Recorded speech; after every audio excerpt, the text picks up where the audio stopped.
하나님 말씀입니다. 하나님 말씀은 마태복음 9장 35절로 10장 15절까지의 말씀입니다.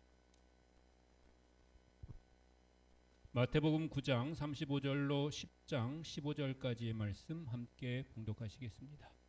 예수께서 모든 도시와 마을에 두루 다니사 그들의 회당에서 가르치시며 천국 복음을 전파하시며 모든 병과 모든 약한 것을 고치시니라. 무리를 보시고 불쌍히 여기시니 이는 그들이 목자 없는 양과 같이 고생하며 기진함이라. 이에 제자들에게 이르시되 추수할 것은 많되 일꾼은 적으니 그러므로 추수하는 주인에게 청하여 추수할 일꾼들을 보내주소서 하라 하시니라. 예수께서 그의 12 제자를 부르사 더러운 귀신을 쫓아내며 모든 병과 모든 약한 것을 고치는 권능을 주시니라. 12 사도의 이름은 이러하니 베드로라 하는 시몬을 비롯하여 그의 형제 안드레와 세베대의 아들 야고보와 그의 형제 요한, 빌립과 바돌로메, 도마와 세리 마테, 알페오의 아들 야고보와 다데오, 가나나인 시몬 및 가론 유다 곧 예수를 판 자라. 예수께서 이 12를 보내시며 명하여 이르시되 이방인의 길로도 가지 말고 사마리아인의 고을로도 들어가지 말고 오히려 이스라엘 집에 잃어버린 양에게로 가라. 가면서 전파하여 말하되 천국이 가까이 왔다 하고 병든 자를 고치며 죽은 자를 살리며 나병한 자를 깨끗하게 하며 귀신을 쫓아내되 너희가 거저받았으니 거저주라. 너희 전대에 금이나 은이나 동을 가지지 말고 여행을 위하여 배낭이나 두버롯이나 신이나 지팡이를 가지지 말라. 이는 일꾼이 자기의 먹을 것 받는 것이 마땅함이라. 어떤 성이나 마을에 들어가든지 그 중에 합당한 자를 찾아내어 너희가 떠나기까지 거기서 머물라. 또 그 집에 들어가면서 평안하기를 빌라. 너희 빈 평안이 거기 임할 것이요 만일 합당하지 아니하면 그 평안이 너희에게 돌아올 것이니라. 누구든지 너희를 영접하지도 아니하고 너희 말을 듣지도 아니하거든 그 집이나 성에서 나가 너희 발에 먼지를 떨어버리라. 내가 진실로 너희에게 이르노니 심판날에 소돔과 고모라 땅이 그 성보다 견디기 쉬우리라. 아멘.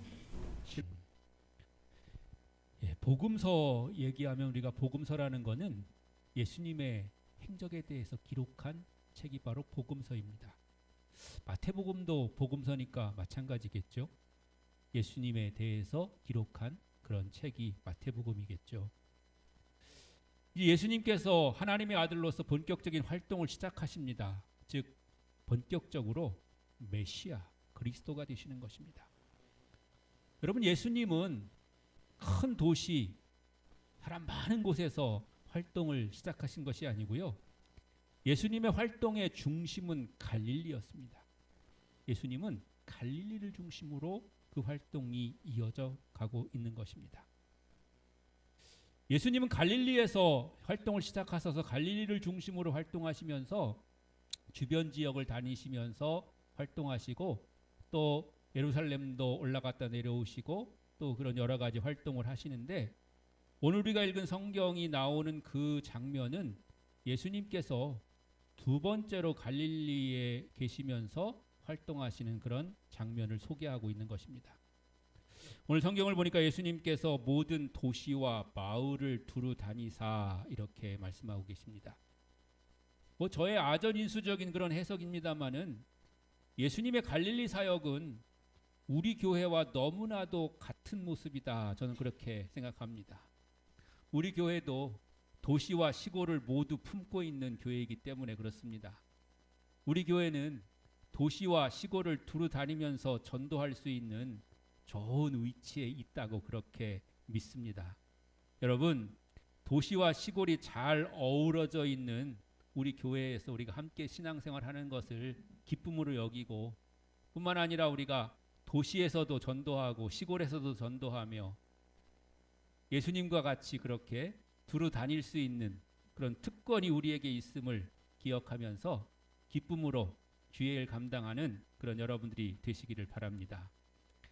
여기서 잠깐 우리가 성경을 이해하고 성경을 통한 하나님의 뜻을 깨달을 때 가장 중요한 것이 있는데요. 그것은 성경은 성경 말씀이 증명해 줘야 되는 것이고요. 그 말씀과 말씀들이 서로 충돌되지 않아야 된다는 것입니다. 그러니까 성경을 자의적으로 해석해서는 안 된다는 것입니다. 예를 들자면 제가 조금 전에 예수님께서 도시와 마을을 두루 다니셨다 하는 그런 말씀을 가지고 우리 교회와 지역적 특성이 비슷했나 보다 이렇게 이해하고 우리에게 긍정적으로 그렇게 적용을 했습니다. 이것은 그렇게 큰 문제가 되질 않습니다. 왜냐하면 그렇게 우리가 생각을 하는 거니까요. 근데 그것은 성경에 있습니다. 그런데 예전에는 한참 유행했던, 그런데 요즘도 여러분들이 하고 있으실 큐티 또는 묵상이라는 것이 있는데요. 그것이 말씀을 깨닫고 이해해서 결단하는 데는 좋은 도구이긴 하지만 자칫 말씀을 자의적으로 해석한 그런 오류가 생길 수도 있는 그런 것이 있습니다. 그래서 우리가 묵상을 하는 것이 매우 좋은 것이긴 하지만 그 묵상을 하기 위해서는 어느 정도의 성경 지식이 필요하고요. 또 지속적으로 연습을 해서 훈련되어야 하는 것이 있겠고요. 가장 중요한 것은 다른 사람들과의 나눔을 통해서 내 묵상이 맞는지를 점검하는 그런 과정을 거쳐야 됩니다. 또 나누는 사람들 중에서는 똑같은 사람들끼리 나눠서는 안 되고요. 좀 훈련된 리더가 있어야 됩니다. 그래서 우리가 잘못된 그런 것을 우리가 바로잡을 수 있는 그런 기회를 가져야 되는 것이죠. 여러분, 하나님 말씀이 우리에게 있는 것은 우리를 자유케 하는 것입니다.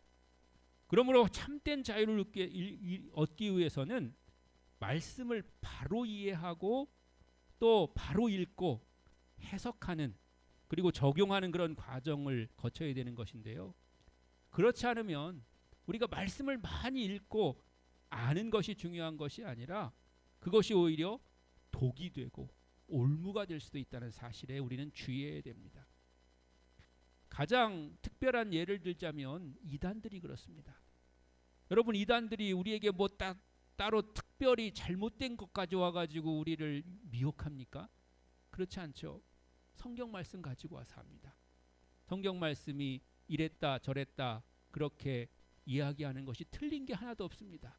그런데 마지막 한두 개만 조금 비틀어 가지고 우리를 이제 미혹하고 더 나아가서는 그것에 이제 미혹되고 나면 우리가 그 올무에 걸려 가지고 벗어날 수 없는 그런 상황과 처지가 되기도 하기 때문에 그런 것이죠. 그러므로 우리는 하나님 말씀을 많이 읽고 또 우리가 넓게 아는 것도 당연히 필요하지만 그것을 바르게 이해하고 해석할 수 있는 그런 은혜가 우리에게 있어야 될 줄로 믿습니다. 하나님의 말씀이 여러분에게 함께 하심으로 말미암아 참된 자유를 주시는 그런 복된 말씀 되시기를 주님의 이름으로 간절히 축원합니다.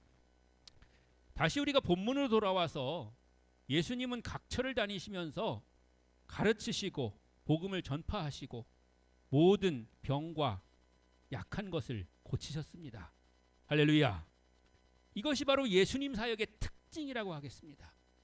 예수님은 어디 가시나 가르치시고 선포하시고 고쳐주셨습니다. 이것이 또한 가장 효과적인 전도 방법이기도 합니다. 우리나라에 들어온 초창기 선교사들도 맨 처음 한 일이 학교와 병원을 세우고 그것을 통해서 복음을 전하는 그런 일을 하였습니다. 특히나 모든 병과 약한 것을 고치시는 예수님은 그것이 단순히 치유의 능력을 나타내는 것만이 아니었음을 우리가 기억해야 됩니다. 왜냐하면 우리가 흔히 신유의 은사라고 해서 병 고치는 그런 능력이 나타나는 그런 경우가 있게 되는데 그거야말로 특별한 경우에 필요를 따라서 하나님이 주시는 은사입니다.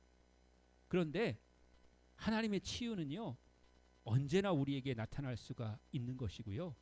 그 나타남은 말씀을 통해서 나타나게 되는 줄로 믿습니다. 그러니까 말씀이 우리에게 강력하게 또는 그 말씀이 우리에게 정말로 흠뻑 채워지고 주어지면 그 말씀으로 말미암아서 하나님의 기적과 능력이 나타나게 되는 것입니다.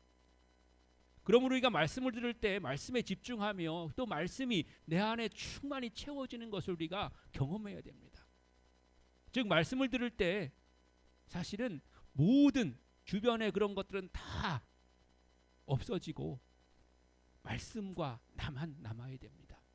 그래서 그 말씀이 내게 충만히 채워주는 것을 우리가 체험해야 되는 것입니다. 그래서 말씀이 나를 움직이고 말씀이 나를 정말로 조종해 나갈 때 우리는 우리 가운데 있는 모든 질병이 치료되고 모든 약한 것이 회복되고 문제가 해결되는 그런 놀라운 역사를 체험하게 되는 줄로 믿습니다. 그래서 우리가 때로는 어떤 사람들이 이렇게 해서 치료받았다, 또 치유됐다, 저렇게 해서 나았다, 건강해졌다 이런 간증을 듣는 경우가 있는데요. 그 간증이 어떤 특별한 경우, 어떤 특별한 기술이나 아니면 특별한 사람의 그런 기도에 의해서 안수에 의해서 되는다기보다는 말씀 앞에 우리가 충만히 채워졌기 때문에 그것을 통해서 하나님께서 역사하시고 일하고 계시는 것입니다. 그러니까 첫 번째는 말씀입니다. 말씀이 우리에게 충만하게 채워져야 되는 것이고요. 또 그 말씀 뒤에 우리에게 허락하시는 성령의 역사, 뜨겁게 기도하면서 또한 더 나아가서 우리가 함께 기도하고 또 더 나아가서 우리가 안수받을 때 하나님은 그 모든 걸 통해서 역사하시는 거지 특별히 재주 있는 사람이 안수해서 되는 것이 아니라고 하는 사실을 우리는 기억해야 되는 것이죠. 사랑하는 성도 여러분, 오늘 말씀을 통해서도 여러분의 영과 혼과 육이 또 질병이 치료되고 또 건강해지며 여러분의 문제가 해결되는 놀라운 역사가 이 시간을 통해서 나타나게 될 줄로 믿습니다. 그리고 그 다음 구절은요, 예수님께서 무리들을 긍휼히 여기시는 그런 장면입니다. 비교적 원문에 가깝게 번역한 성경을 보면요, 성경이 나올지도 모르겠는데요, 성경이 나오면 같이 읽으시면 됩니다. 좀 비슷한 그런 원문에 가깝게 번역한 성경을 보면 그리고 예수님께서는 무리를 보시고 그들을 불쌍히 여기셨다. 왜냐하면 그들은 목자 없는 양들처럼 고통에 시달리고 의지할 곳 없어 풀이 죽어 있었기 때문이다 라고 기록하고 있습니다. 이걸 또 오늘 상황에 맞게 해석해서 번역한 성경을 보면 목자 없는 양처럼 정처 없이 헤매고 있는 무리를 바라보시는 그분의 마음이 무너져 내렸다라고 기록하고 있습니다.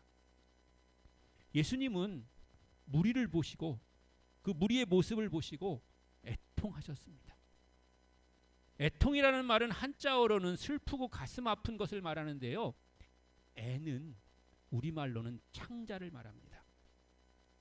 그래서 흔히 우리가 애간장이 녹는다라고 말할 때에 그 애간장은 슬프고 고통스러울 때 가장 민감하게 반응하는 장기가 창자와 간이기 때문에 그 창자와 간이 녹아내릴 만큼 애통함을 말하는 것입니다.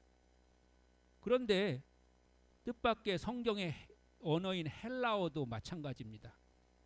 불쌍히 여기셨다라고 표현하는 그 원어의 표현이 에스플랑크니스테라는 그런 표현인데요. 이 단어는 원래 창자를 말하는 그런 스플랑크논이라고 하는 그런 말에서 유래된 말입니다. 그러니까 창자라는 말에서 불쌍히 여겼다 이 말이 생겨났다는 거예요. 굉장히 심각하신 그런 표정들이신데요. 뭐 특별히 모르셔도 상관없습니다. 그것만 알면 되잖아요. 창자라는 말에서 불쌍히 여겼다 이 말이 생겨났다. 이것만 알면 되는 거잖아요.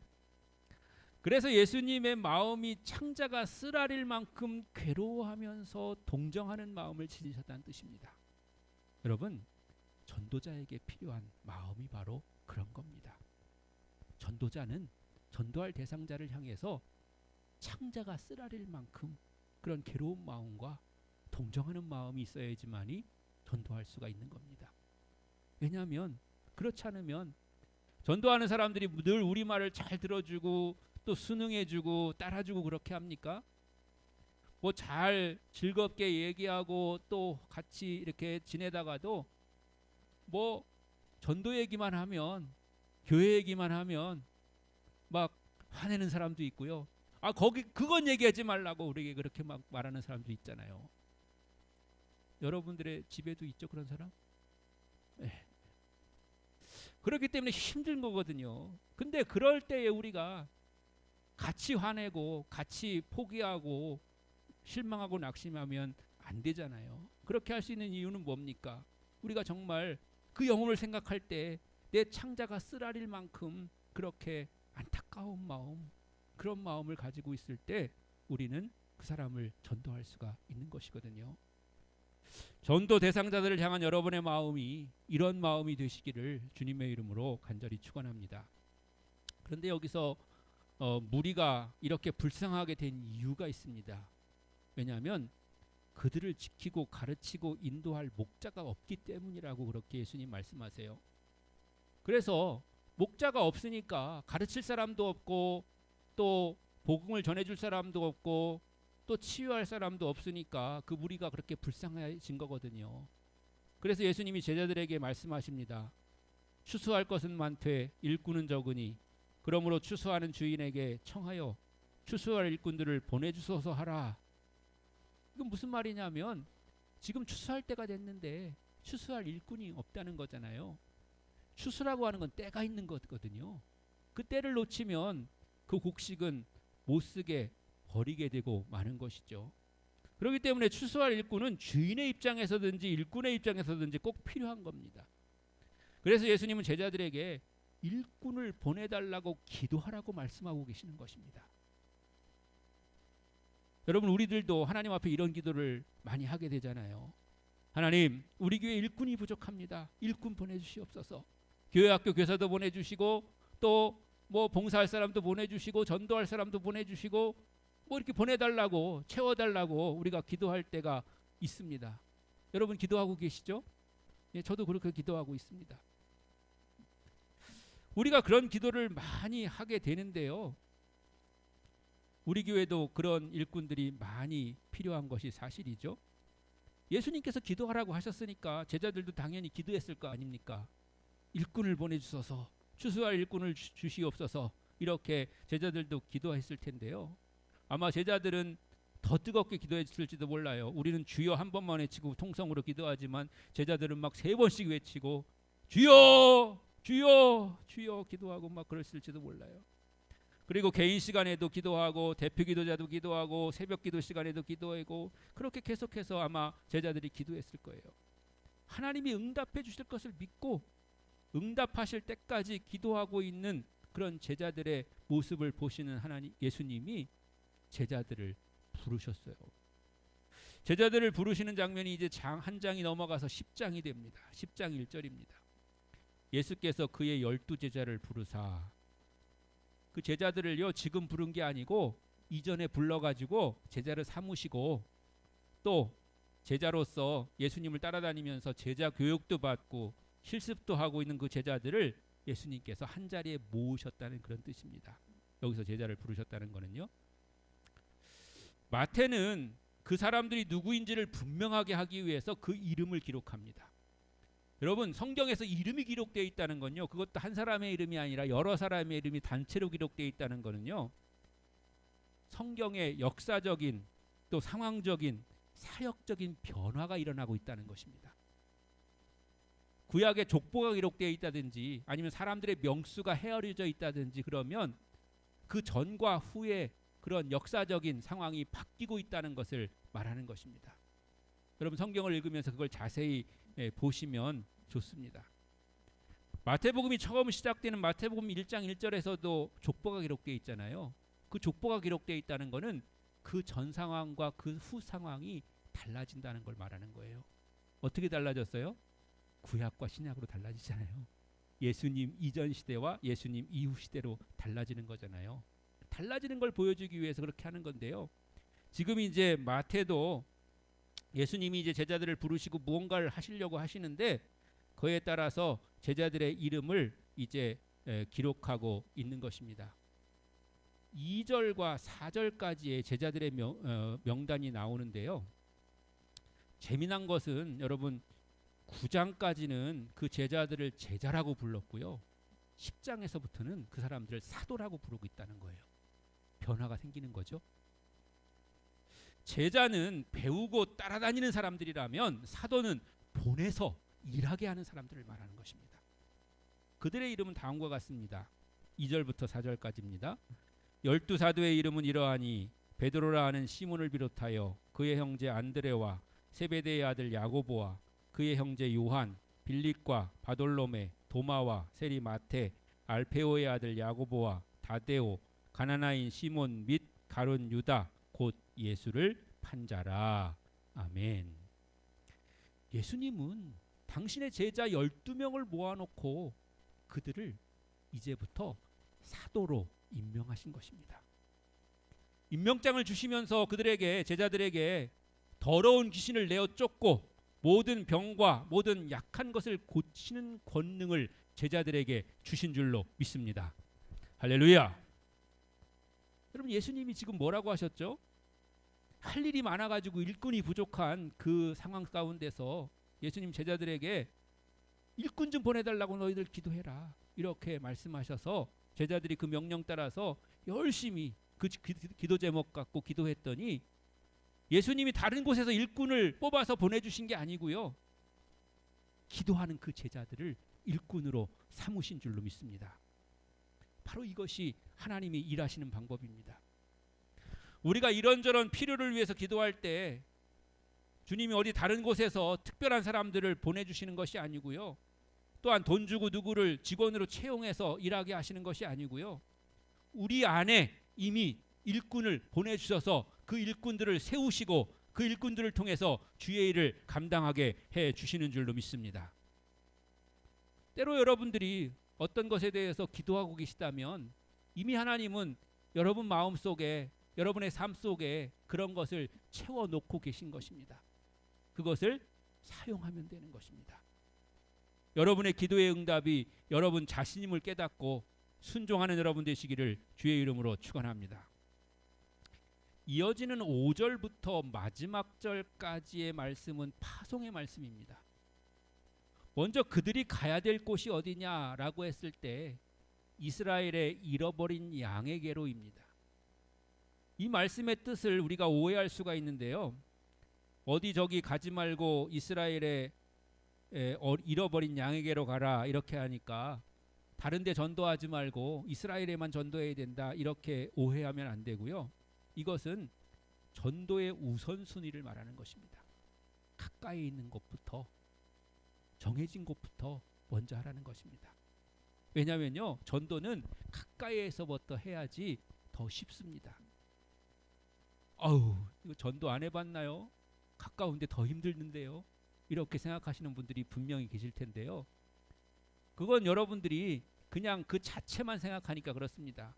멀리 가서 전도하는 거는요 쉽죠. 그냥 전도지만 돌리면 되거든요. 그 사람을 우리가 잘 알지 못하기 때문에 그 사람과 몇 마디 할 수는 있지만 그 사람들을 정말로 주님께로 앞으로 이끌어내는 데는 우리가 쉽지 않은 일입니다. 힘든 일입니다. 근데 그냥 하는 것 자체만 생각하면 그게 훨씬 쉬운 거죠. 근데 우리 가까이 있는 사람 우리가 잘 알잖아요. 그가 어떤 것을 필요로 하는지, 또 어떤 생각을 하고 있는지, 또 어떤 말에 더 좋아하고 어떤 말은 싫어하는지, 이런 걸 잘 알고 있잖아요. 그러니까 사실은 그래서 할 일이 더 많고 그래서 하기가 더 어렵게 느껴지지만 사실은 전도라고 하는 거 그 자체를 생각한다면 가까이 있는 사람들이 더 접근하기 쉽고 더 우리가 할 수 있는 것들이 더 많은 거죠. 그렇기 때문에 우리 성경은 가까이 있는 것부터 전도하라고 그렇게 말씀하고 있는 것입니다. 그리고 전도의 범위가 점점점 넓어지게 되는 거예요. 그냥 가까이 있는 사람만 하고 마는 것이 아니라 넓어지게 되는 건데, 사도행전 1장 8절에 보면 우리가 잘 아는 말씀이지만 오직 성령이 너희에게 임하시면 너희가 권능을 받고 예루살렘과 온 유대와 사마리아와 땅끝까지 이르러 내 증인이리라 하시니라. 아멘. 우리가 가야 될 곳은 땅끝까지 가는 것이거든요. 그렇기 때문에 우리가 조급해할 필요 없습니다. 우리가 언젠가는 땅끝에 이르게 될 줄로 믿습니다. 이어지는 7절과 8절은 전도의 내용이에요. 가면서 전파하여 말하되 천국이 가까이 왔다 하고 병든 자를 고치며 죽은 자를 살리며 나병 환자를 깨끗하게 하며 귀신을 쫓아내되 너희가 거저 받았으니 거저 주라. 아멘.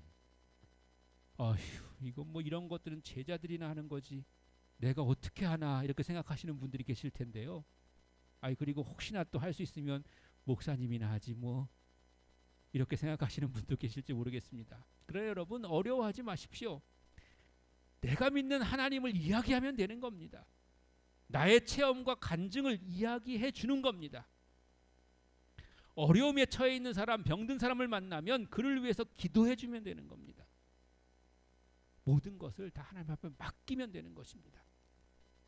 여러분, 그래서 그렇게 했는데 뭘 변화가 없잖아요. 변화가 없어서 실망하고 낙심할 필요 없습니다. 만약 병자를 위해서 기도했는데 차도가 없으면 포기하지 말고요. 한 번 더 기도하자고, 그렇게 한 번 더 기도하면 되는 거예요. 한 번에 여러분들이 다 낫게 할 것 같으면 뭔 걱정이 있겠습니까? 한 번 더 기도하자고 말하는 것이고요. 아까 말씀드렸던 것처럼 치유라는 것은 그냥 내가 엄청 무슨 능력이 있고 은사가 있어서 치유되는 게 아니고 뭐라고 그랬어요? 말씀이 들어갈 때 치유 역사가 나타난다 그랬잖아요. 그러니까 뭐 내가 어떤 큰 능력을 발휘해서, 은사를 발휘해서 한 번 기도하면 낫고 그러면 바로 교회 데리고 올 수 있겠다, 이렇게 교만하게 생각하지 마시고요. 교만이 곧 낙심이고 실망이 되는 겁니다. 그렇게 하지 마시고 한 번 기도해서 안 되면 또 한 번 기도하자고 하고요. 그래도 안 되는 것 같으면, 그럼에도 불구하고 그 사람이 기도받는 거에 대해서 이렇게 순응을 하면 목사님한테 가서 한번 기도 받아보자고 그렇게 좀 이렇게 데리고 나오기도 하고요. 그렇게 하면 되는 거예요. 내가 책임지는 게 아닙니다. 그 모든 것을 하나님이 책임져 주실 줄로 믿습니다. 물론 우리가 준비할 것도 있습니다. 전도용품도 준비해야 되고 차도 마시고 식사도 하려면 돈도 필요하기도 합니다. 그러나 그런 것이 전도를 시작하지 못하게 하는 이유가 되어서는 안 된다는 겁니다. 없어도 또 부족해도 시작할 수 있다는 것입니다. 9절과 10절의 말씀입니다. 너희 전대에 금이나 은이나 동을 가지지 말고 여행을 위하여 배낭이나 두보롯이나 신이나 지팡이를 가지지 말라. 이는 일꾼이 자기의 먹을 것 받는 것이 마땅함이라. 아멘. 일단 시작하면 하나님이 채워주실 줄로 믿습니다. 혹시 채워지지 않으면 채워달라고 간구하면 되는 것입니다. 하나님이 어떤 방법을 통해서든지 어떤 사람을 통해서든지 채워주실 줄로 믿습니다. 그리고 우리가 혹시 부족한 사람이 있어서 채워야겠다는 그런 마음이 들면 최선을 다해서 또 내가 채우는 사람이 될 수도 있는 것입니다. 그게 바로 서로 협력하는 것입니다. 그게 바로 서로 지체가 되는 길입니다. 손이 뭘 하고 싶은데 멀리 떨어져 있으면 발이 그 길을 가져야지만이 그 일이 이루어지는 거예요. 그렇기 때문에 우리가 서로 협력하는 거예요. 그거는 손의 일이니까 발은 나는 상관없다. 나는 한 발자국도 못 움직인다. 이렇게 하면 아무것도 안 되는 거죠. 서로 지체되는 우리들은 협력하여 선을 이루어야 되는 것이고요. 공동체의 선을 위해서 함께 노력해야 될 줄로 믿습니다. 마지막으로 전도를 위해서 대상자를 정하고 기도하고 또 만반의 준비를 다 하고 시작했는데도 잘 안 될 때가 있습니다. 그러면 실망하게 되고 또 낙심하게 되죠. 그런데 그러지 말아야 됩니다. 왜냐하면 하나님은 우리가 결과로만 하나님이 기억하시는 것이 아니라 우리를 과정 가운데서도 기억하시고 함께 주시는 줄로 믿습니다. 그래서 성경에 보니까 그 평안이 너희에게 돌아올 것이라고 말씀하고 계십니다. 더 나아가서 받아들이지 않는 사람들 때문에 낙심하지 말고 또 포기하지 말고 마음을 잘 정리하라고 그렇게 하고 계시는 것입니다. 아직 때가 아니구나 하고 마음을 정리하면 되는 겁니다. 그리고 다음에 또 기회를 주세요 라고 기도하고 마무리하면 되는 겁니다. 안 되는 걸 붙잡고 거기에 매여가지고 다른 것을 하나도 못하고 끝까지 거기에만 매여 있을 필요는 없습니다. 왜냐하면 때와 시는 하나님이 알고 계시고요. 내가 하다가 안 되는 것은 그냥 0에서 멈추는 게 아니라 내가 그래도 한 발자국은 간 거예요. 그리고 다른 사람이 와서 또 한 발자국 그를 데리고 또 나올 거예요. 그렇게 한 발짝씩 10사람이 그 사람에게 한 발짝씩 걷게 하면 그 사람은 마지막 10사람째 주님을 알게 되고 믿게 되고 또 주님 앞에 나오게 될 줄로 믿습니다. 제가 말씀드리지만 하나님은 마지막 10번째 사람에게만 그 결실을 허락하시는 거 아니라 한 발짝씩 뛰게 한 사람 모두에게 똑같이 하나님의 복을 주실 줄로 믿습니다. 그러니까 우리는 때를 얻든지 못 얻든지 우리는 늘 전할 뿐이고요. 최선을 다해서 전할 뿐이고요. 그리고 우리가 그것을 기쁨으로 여기면 되는 것입니다. 실망할 필요도 없고 낙심할 필요도 없고 그것 때문에 우리가 포기할 이유도 하나도 없는 것이죠. 하나님 앞에 맡기고 나가는 여러분들이 되시기를 바랍니다. 이제 사순절이 2주 남았습니다. 마지막 주일은 고난주간입니다. 남은 2주간 동안 집중 기도회를 하려고 합니다. 부활절 준비하는 마음으로 모든 성도가 함께해 주시기를 바랍니다. 특별히 2주간 동안 기도하면서 전도할 태신자도 작정해 주시고요. 전도대원에도 신청해 주시기 바랍니다. 태신자도 그렇고 전도대원도 그렇고요. 특별한 사람만 하라고 저희가 신청서를 드린 게 아니고요. 전 교인이 다 하는 겁니다. 그럼 나는 시간이 없는데 어떻게 하죠? 직접 나가서만 전도할 수 있는 게 아니고요. 전도를 위해서 기도할 수도 있고요. 전도에 필요한 것을 공급할 수도 있고요. 또 전도 헌금으로 후원할 수도 있는 것입니다. 여러분 거기 다 기록하는 데가 있잖아요. 근데 그 중에서 한 개만 하라는 게 아니고요. 중복해서 할 수 있는 거죠. 또 다 할 수도 있는 거죠. 나가서 전도하기도 하고 기도도 하기도 하고 후원도 하고 공급하기도 하고 모든 걸 또 다 할 수도 있는 거죠. 자기가 할 수 있는 걸 최선을 다해서 하는 거죠. 여러분 기도하시고 준비하시면서 내가 무엇을 할 수 있는지 그렇게 정하시고 그렇게 해서 신청을 하시면 되겠습니다. 그리고 부활절 후에도 정기 집중 기도회로 한 주간이 더 이어집니다. 보통은 이렇게 사순절 동안에 하거나 그렇게 해서 부활절이면 끝나게 되는데 우리는 이번에 부활절을 중간에 두고 걸쳐가지고 이렇게 3주간 하게 되는 것입니다. 이것도 특별한 그런 기간이기도 한데요. 부활절을 통해서 또한 우리에게 주신 것을 우리가 결실로 거둘 뿐만 아니라 그것을 계속해서 이어가기 위해서 계속 기도한다는 그런 의미를 가지고 있습니다.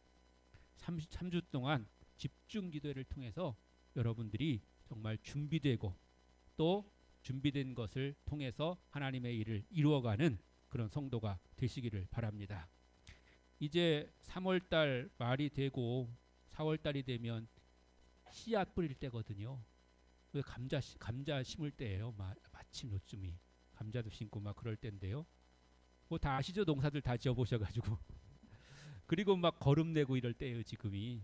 그러니까 여러분 이 3주간을 여러분 씨앗 뿌리는 시간이다 생각하시고 거름 내는 시간이다 생각하시고 이 3주간 동안 잘 거름도 내고 밭도 갈고 씨앗도 뿌리고 그러면 올 한 해의 결실이 풍성하게 될 줄로 믿습니다.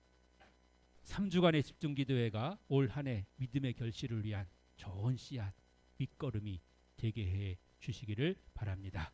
모든 성도가 함께 참여해서 하나님의 역사에 동행하시고 또 하나님의 역사 가운데 좋은 열매 맺는, 풍성한 열매 맺는 그런 시작점이 바로 부활절을 중심으로 한 집중기도회 기간 되시고 이 기간을 통해서 하나님 앞에 결단하시는 여러분 되시기를 다시 한번 간절히 축원합니다.